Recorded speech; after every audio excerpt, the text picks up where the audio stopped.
ดิบหมักนาวอาหารลาว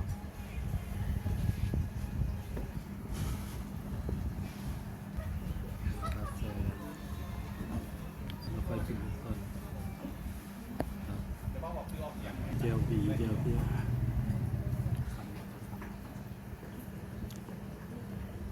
ลาบ30,000ลาบกับแกงลาบกับแกง60,000